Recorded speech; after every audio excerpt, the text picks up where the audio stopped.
செஞ்சூர் அம்மன் செய்திகள்.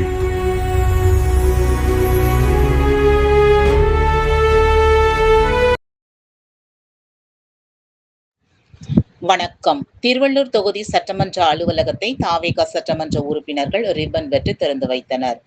Tiruvallur oil mill பகுதியில் அமைந்துள்ள திருவள்ளூர் தொகுதி சட்டமன்ற உறுப்பினர் அலுவலகத்தை திருவள்ளூர் சட்டமன்ற உறுப்பினர் அருண்குமார், மாவட்ட செயலாளரும் பூந்தமல்லி சட்டமன்ற உறுப்பினரான பிரகாசம் ஆகியோர் ரிப்பன் வெட்டி குத்துவிளக்கு ஏற்றி கட்சி அலுவலகத்தை திறந்து வைத்தனர்.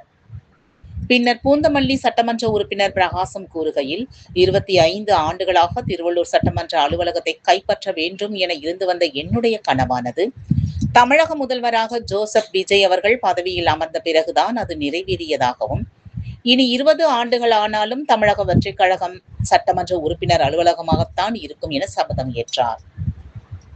பின்னர் கட்சி நிர்வாகிகள் சட்டமன்ற உறுப்பினருக்கு மலர் மாலை அணிவித்தும் சால்வை அணிவித்தும் மரியாதை செலுத்தினார்கள்.